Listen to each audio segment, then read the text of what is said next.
I'm grateful that I arrived just in time to give a greeting. And so, greetings. My name is Vicky Stifter, and I have had the honor of serving as the moderator this past year, which has been a great blessing to work closely with Tyler and staff and many of you. So, I'm excited to see you all in person in Eugene. Enough of this Zoom stuff. So.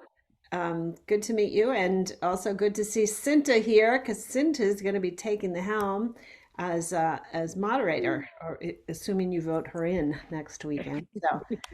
Um, so yeah, good to be here. Yeah, thanks. So I wonder if there's anyone who wants to share a story of a time when you needed to trust someone. I wanted to invite that story before we shared a little bit of the story, a story from the Bible. And Tyler, did you want to have people put in the chat anything that came up in the discussion? Sure. Let's take a minute for that. Thank you for reminding me. So you can think about the trust story. Do you want to put in the chat anything that came up in your small group about something that you're excited for, or maybe something that you might be anxious about? I realized this morning that this is the first time I'm going to be at an in-person annual gathering as a conference minister. It's hard to believe, but the last time I was at an in-person annual gathering, I was not yet elected. It was when I met with you all in Forest Grove. So it has been a long 3 years. Excited about connecting with UCCers across the conference. Excitement of seeing especially clergy being able to connect with each other and the rest of us too. Meeting new faces, attending annual gathering. Excited to truly gather together in person. Excited to see Rev Jessica after their move to Eugene. Yeah, thank you, Scott. And I know that one of the things that came up on Thursday was concern about just the realities of COVID and how we were going to meet together. And I will tell you that the Eugene Church has a really great COVID response team that has worked really hard at having really good protocols in place.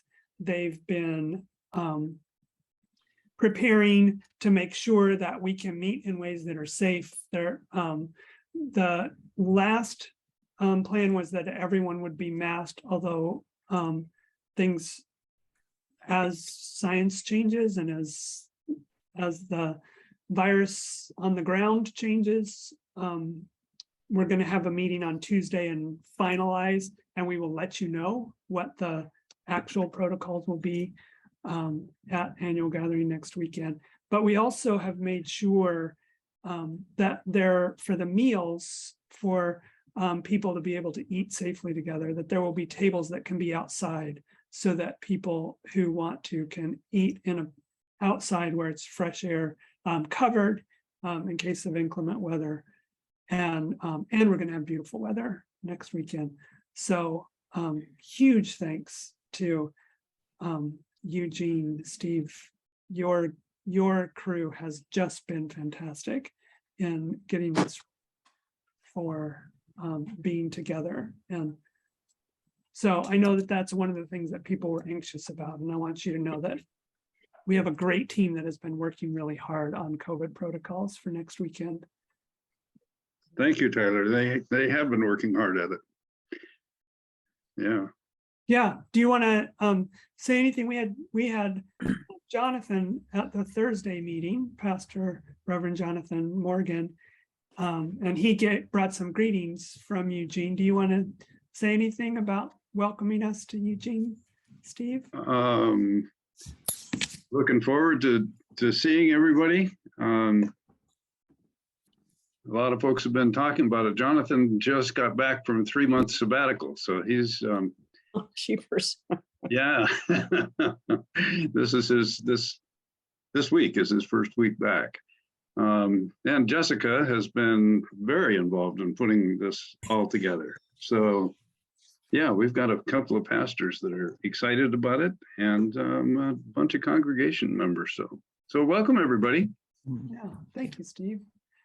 And Steve is on the board, and the board members at Eugene have volunteered to be present in all throughout the weekend as people who can be information conduits, who can point you in the right direction, who can be present with you while you're there in person. So thank you for that as well. So does anybody want to share a story about a time when you needed to trust someone? Oh, mouthful. Scott, I see Scott's hand. Sure, I'll give it a go. Thank you. It was summer of 2016, and I had made the decision to move from the state of Connecticut, and had made the decision to move to Portland, Oregon, all the way across the country, on the other end of I-84, as I call it. And I really came here for a lot of reasons. But most of all, I felt called here. I felt called here by Spirit, and there were so many signs along the way that Portland was the right place for me. I came here to Portland not knowing a soul, knowing no one.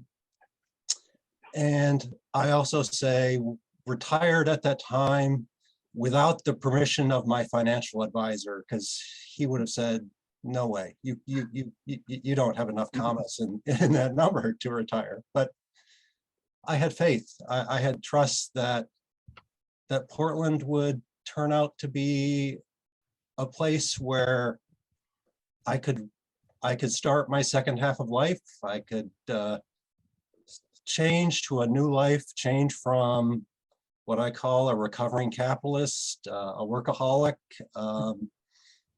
involved in and working at an investment bank on Wall Street that just completely burned me out and nearly destroyed me, and moved to a completely different place in life, and felt again the call of Spirit to come to Portland and give it a go. So my trust was in Spirit. My trust was in Spirit to bring me here, and I took six beautiful weeks to get here, driving across our magnificent country, and so many memories, so many connections to place and people through that time. And finally arrived in Portland in August 20th of 2016, and immediately started the journey, searched for churches, and ultimately settled on Waverly UCC, because I ran across it, and I ran across it just walking through neighborhoods in Portland, and found this little tiny church in the corner of a neighborhood with a rainbow flag on it, and looked at it and checked in with that community as well, and was welcomed with open arms. And Portland has really enabled me to create a new me, to really have a rich and rewarding second half of life, and consistent with most retirees. I don't have a minute to spare. So blessings to the call of the Holy Spirit and the trust in Spirit's call. Oh, thank you. Thanks, Scott. And you know, one of the things about your story is that you were trusting Spirit, and Spirit was also trusting you to move here and be the person you needed to be here. And I think that's one of the things we forget about, that Spirit also trusts us, that we trust Spirit and Spirit trusts us. So I want us to read a text from the gospel that speaks to this. And I wonder if someone would volunteer to read this for us. I will. This is Sharon. Thank you, Sharon. It's the Gospel of John 15, verses 9 through 17. Jesus said, "As our parent loved me, I too have loved you. Remain in my love. If you keep my commandments, you will remain in my love, just as I kept our parents' commandments and remain in God's love. I have said these things to you so that my joy will be in you and your joy will be complete. This is my commandment. Love each other just as I have loved you. No one has greater love than to give up one's life for one's friends. You are my friends if you do what I command you. I don't call you servants any longer because servants don't know what their master is doing. Instead, I call you friends because everything I heard from our parent I have made known to you. You didn't choose me, but I chose you and appointed you so that you could go and produce fruit and so that your fruit could last. As a result, whatever you ask our parent in my name, God will give you. I give you these commandments so that you can love each other." Thank you. I love the way that this story intersects with Scott's story. I chose you, you didn't choose. Jesus says to his disciples, and Spirit said to Scott. And this text that we're reading is deeply connected to what we are going to be talking about and what we are going to be wrestling with and what we are going to be thinking about at Annual Gathering. And what we are going to be thinking about is this idea of covenant, that we live in covenant relationships, that God is in covenant with us and we are in covenant with each other. And I've been preaching about covenant for a year now, and I have I'm going to put it in the chat, working definition of what covenant is. And I believe that a covenant is a mutual relationship of trust and responsibility that is named in the power and presence of God.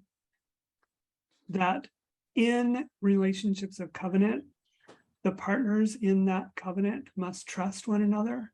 They must be responsible to one another. Also, that covenant relationships are mutual. They are never coercive. And in the text that we read today, we heard Jesus saying to the disciples, "I don't call you slaves." The word in the translation was servants. I think slaves is a better translation. "I don't call you slaves, I call you friends." Because he could not be in covenant with his disciples if they were in a coercive relationship. And Scott, when God called you across the country, you got to choose whether you wanted to stay in Wall Street or travel across the country. And that is the kind of relationship that God calls us into and that God is in with us. God trusts us and we trust God.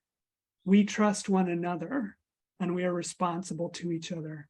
And in covenant relationships, we do that in the power and presence of God. That's one of the things that makes those relationships different from other kinds of relationships. Covenants are specifically including God and relationships that are part of God's kingdom.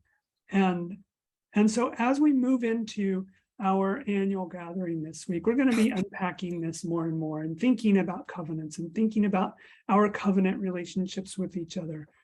But this is going to be the grounding for that. Jesus' covenant with his disciples, God's covenant with us. And these relationships that are mutual, that are trusting and responsible, and that are named in the power and presence of the God who is love.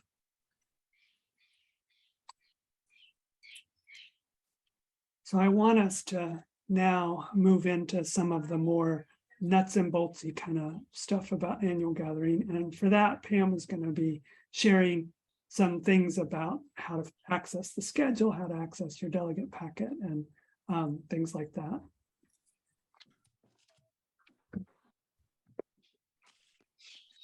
Hello, everyone. I'm Pam Rossio, past moderator this year and on the board, of course, but I'm also co-chair with Adam Erickson on Annual Gathering. And I also want to thank Paula Soul, who is here, and Gail, and of course Tyler, as they're all part of the committee too.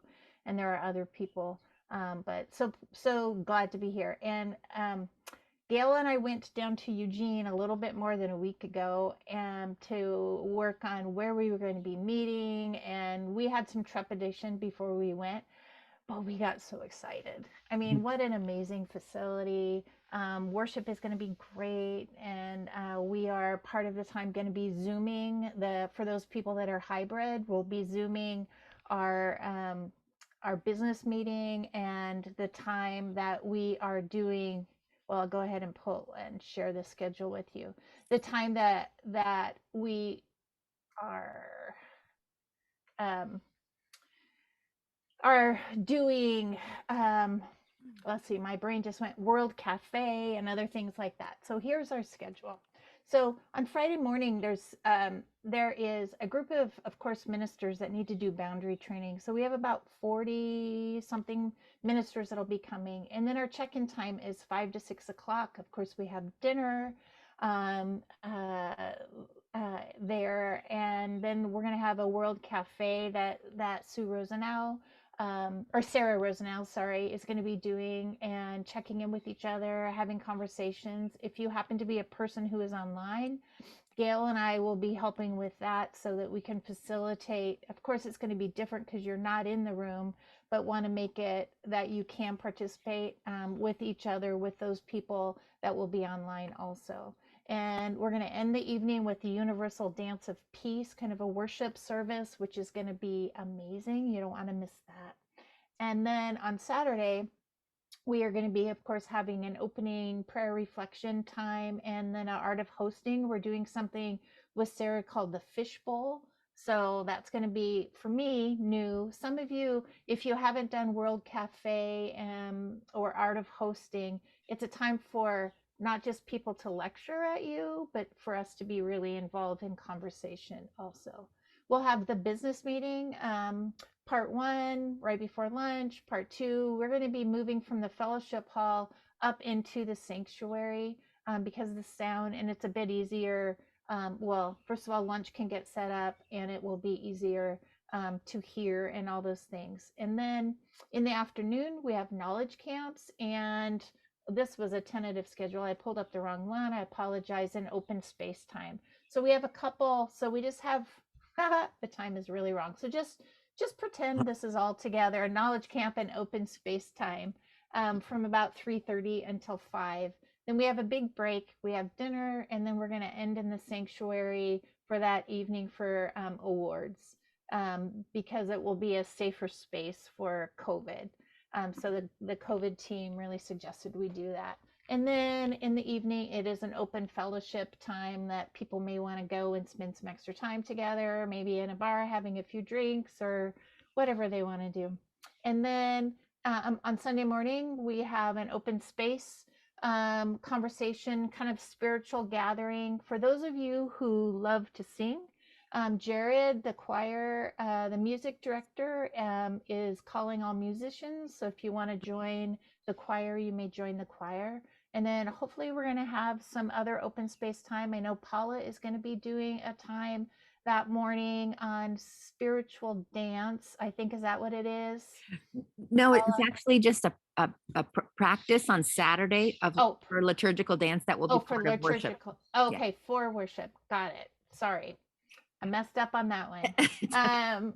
So one of the things that I want to show you now is our website. And if you have to show you how you can easily get to documents. So if this is our website, which I love, love, love. It's one of our big accomplishments this last year. We have spent a lot of time on this, and a little plug. If you have some really good pictures around Oregon, send them to us so that we can include them. Like, we want to have some winter pictures and different things of Mount Hood, and there's all kinds of amazing pictures that we can put. So if you have any, let us know. Also, right here in this community, there's a spot that you can go to Annual Gathering, or you can go right here and it says, here's a link to Annual Gathering. So we wanted to make it easy for you. So you can click there, and this is a page of all things for annual gathering. Gail is our fearless leader on getting all this put together, and Nancy Cook and myself. So we like working together, and I like this page. So on here, if you're unsure about things, if you haven't registered, hopefully you have because you're here. And if you haven't been able to pay yet, we encourage people to pay what you can, but we do have expenses for food and other things. So go through this, and then at the bottom is details. So you all have paid attention because you're at one of these meetings, but this part right here, the documents packet, and you probably I know that you've gotten links to it also in emails that Gail has sent out. But you can click here, and this pulls up the documents that you need. And so if you want to download, you can download it, click it here but anyway, like if you say, okay, I want to see Camp Adams budget, there it is. So you can look at it.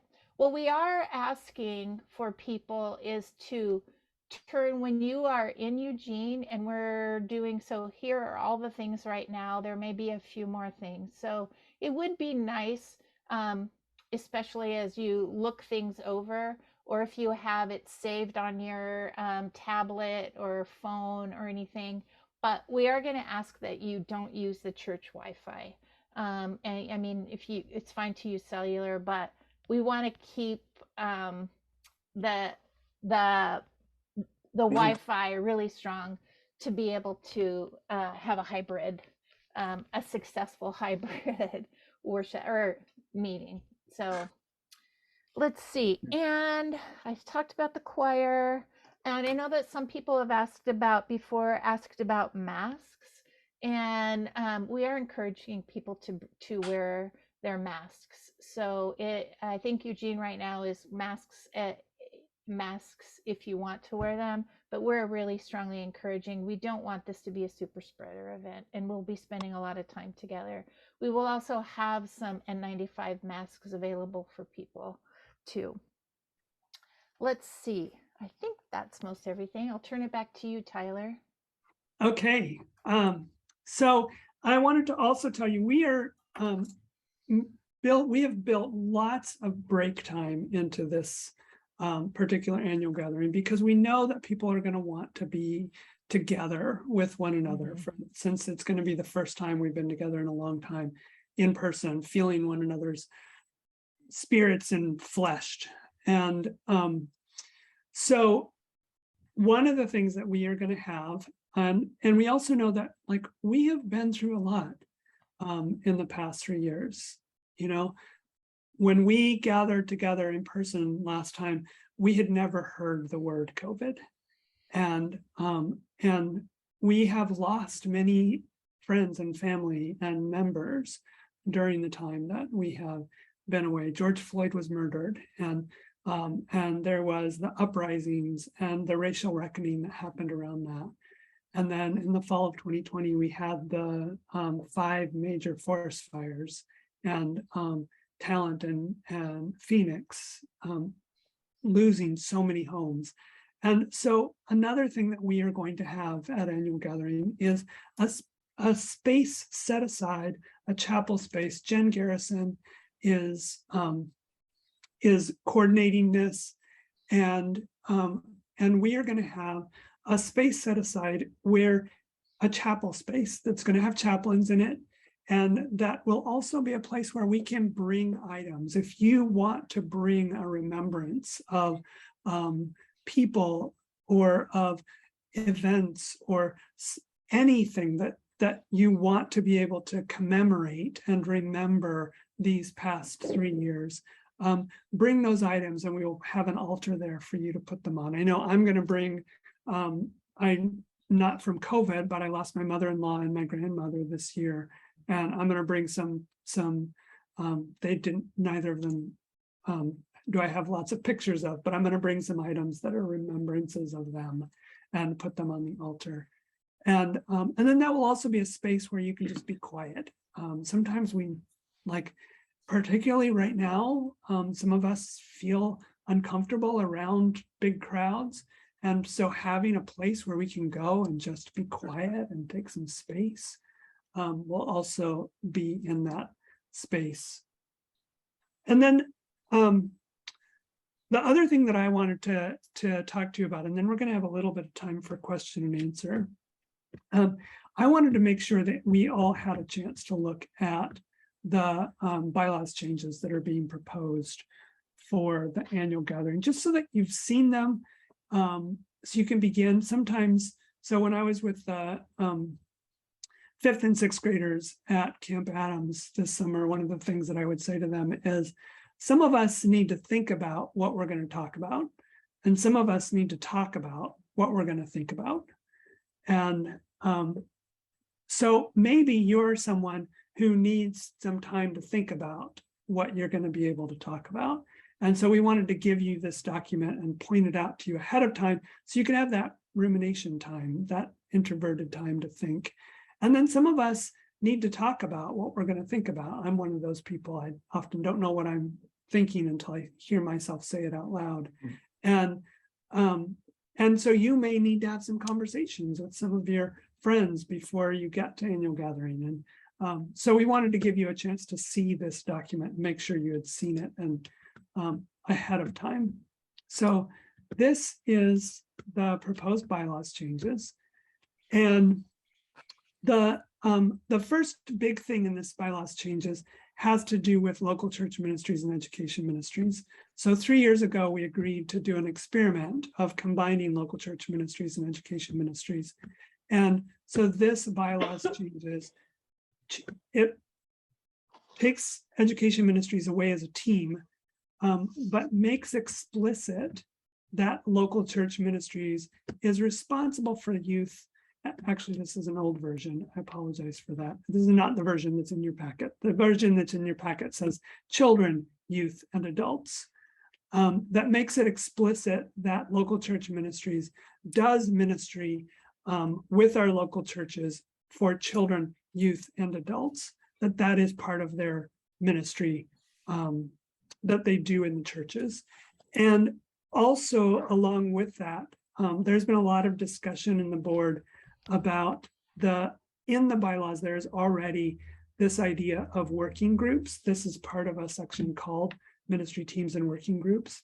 And ministry teams are encouraged to create working groups, so that local church ministries is being encouraged to create a children's ministry, youth ministry working group that can be populated by people outside of local church ministries and include members of local church ministries as part of that working group. Also, a recommendation is that local church ministries take the responsibility of our disaster ministries working group, and that be a working group of local church ministries.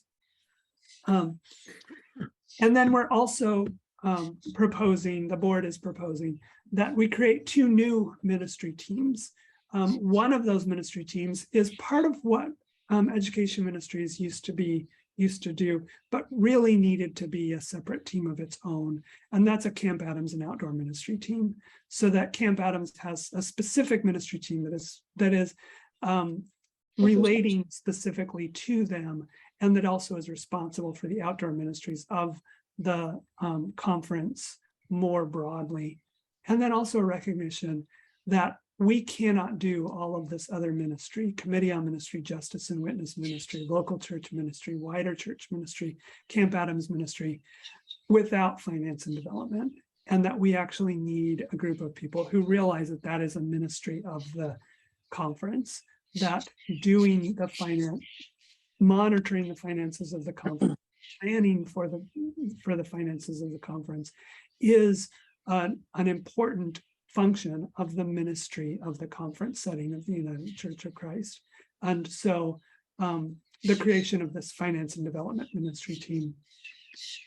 The other change that is being proposed is the removal of the upper limit on ministry team membership, so that the nominations team will be always for wider church, local church, justice and witness, Camp Adams and finance and development be, and again, this isn't not the version that's in your packet. The version that's in your packet includes finance and development and Camp Adams here. We'll be looking for a minimum of 6, but they can, if those teams say, I actually need 20, they can go to, without having to have a bylaws change, they can go to the nominations committee and say, we actually need this many people to function well. And then for committee on ministry, it will continue to have the minimum of 14, but it won't have the maximum of 20. So if at some point they realize that they need more people for their work, they can go to the nominations team and to the board without having to change the bylaws to do that. So those are the proposed bylaw changes that are coming to the annual gathering. We wanted to get them in front of people early enough that you could have discussions among yourselves and also discussions with each other, maybe even have questions answered ahead of time. Feel free to reach out to board members, to me, to other people if you have questions about those, and we could even address them without them having to come from the floor at annual gathering. So those are all of the things that we said we were going to talk about today, the little team that planned this orientation. If you could stop spotlighting me. I wonder if there are any questions that you all have that have arisen in your mind already, or that you brought to this meeting that didn't get answered in this orientation. One thing that I forgot to say is if you are coming to Eugene, make sure you pay attention to the directions that you should follow to get to the church. So we will have specific directions because on that Friday is drop-off day for parents, and the university has assured us that that's not going to be a problem, but it will be a problem for the way it tells you to normally go to the church. The traffic will be bad. So pay attention to the directions of how I think Beth Pfeiffer wrote up some directions, and we'll make sure that you have those to be able to get to the church.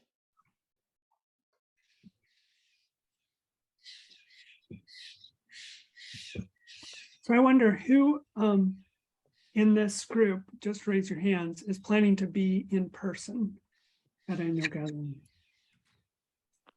I can't get my hand up. And who here is intending to be online at annual gathering? Great.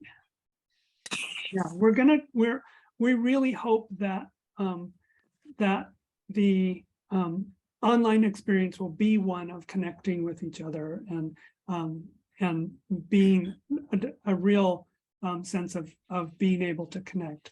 One thing that we were not able to do is that the online experience for Sunday morning worship will be streamed on YouTube. So you'll be able to chat on YouTube if you're logged into a YouTube account.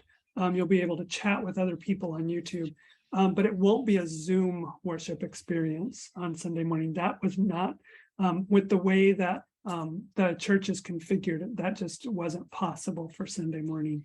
And then that YouTube will also be available. I know Lake Oswego is planning to have that be their worship service the following Sunday. And a few of our churches are actually going to be streaming directly into their sanctuaries on Sunday morning and having that be their worship service on Sunday morning. And then the video will be available if a church wants to use it the following Sunday as part of their, either the sermon or some of the music or whatever. Hey, don't know if this works, on Zoom, how does it work? Okay, so we have someone who is vision impaired, and had to turn off, really, people couldn't, there was something about chat, like stuff going on, and so it messes with her hearing what's going on, I don't know if that's going to be the same thing with streaming or not. So just kind of putting that out there, if that's something that, if you have someone who they can just, you know, they're vision impaired and they just listen, if all the chatter would interrupt that, because she got all of that. So we had to like, just sort of put it on mute. Yeah, I think with YouTube, if she doesn't log into the YouTube when she streams the YouTube, it won't read the comments to her, the chat to her. So she'll just get the YouTube stream without the chat. Okay. And we also, I'm really grateful for YouTube's auto-generated closed captions, which have become really good, that make it possible for people who are blind or who are deaf or hearing impaired to be able to access videos in a way that they couldn't in the past. Scott, I saw you had a question.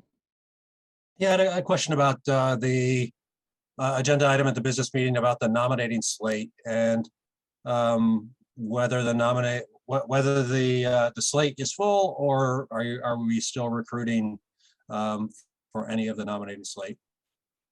Yes, we are still recruiting. Okay, is there a way to find out what's open? Yeah, Tyler and I can have a discussion with you too. Yeah. I can pull it up. Yeah, one of the, I know that we're still looking for a at-large board member. Okay. So we have one at-large board member position that is still open. We are also looking for folks for local church ministries, and committee on ministry is always looking for people, and likely the board will be adding people to committee on ministry after annual gathering. In the in-between time, nominations can nominate and the board can appoint people in between times. So the finance and development and the Camp Adams teams, we are not populating those teams until after, because we can't get ahead of ourselves on those. Right. The annual gathering has to create those teams before nominations is allowed to populate them. And so we are not currently, we don't currently have people, but we will, if annual gathering approves those two ministry teams, we will need people for those ministry teams. I think we also, the board will need to find some new people for the nominating team too. We have definite openings for that nominating team.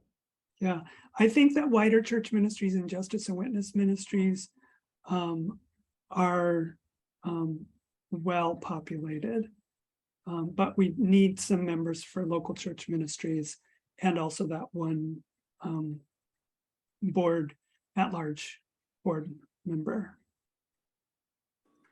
Great, Good thank question. you. Thanks, Scott. I know Sheila too. Some people have asked, like, how we're going to vote, and I know there'll be a polling feature on Zoom, and we'll also put in the chat. I think Jean Parker, our secretary's number that you can text to, also to vote. To So make sure people who are in vote person, yeah. people who are in person will vote by raising their hands, and the people who are online will vote either by text if they can't use the polling feature, like if there's more than one person in a room, or using the polling feature. And then Vicki will get to gather all those and read them out, how many. So be easy on us this year as we're learning how to do this hybrid thing. Dale? I just want everybody to know, be kind of checking your email inboxes early this week, because there'll be a communication goes out with quite a few more specific, a lot of the specifics we talked about here today, but like links to join online and various invitations. So just, there will be one coming out Tuesday, for more likely at the very latest Wednesday morning. I also just wanted to make sure that everybody here understands that when we are doing a Camp Adams ministry team, our conference, so the Idaho Association runs Pilgrim Cove. And so it's a different entity that our conference doesn't really, I mean, the Idaho Association is the one that's in charge of Pilgrim Cove. So we're not intentionally leaving Pilgrim Cove out. Yes, Pilgrim Cove is a camp of the conference because it is a camp of the Idaho Association. Camp Adams, the conference is responsible for in a different way because it is incorporated as part of the conference. And so that's why we have a Camp Adams ministry team that we're proposing. And Pilgrim Cove has its own 501c3 with its own board of directors that are responsible for Pilgrim Cove Camp. Thank you, Pam. Well, I'm so grateful for you all for showing up on a Saturday afternoon and being willing to be part of this training. We're the team that has been planning this are super excited. The folks who visited Eugene came back just like over the moon, excited about being able to be present in that space. Come.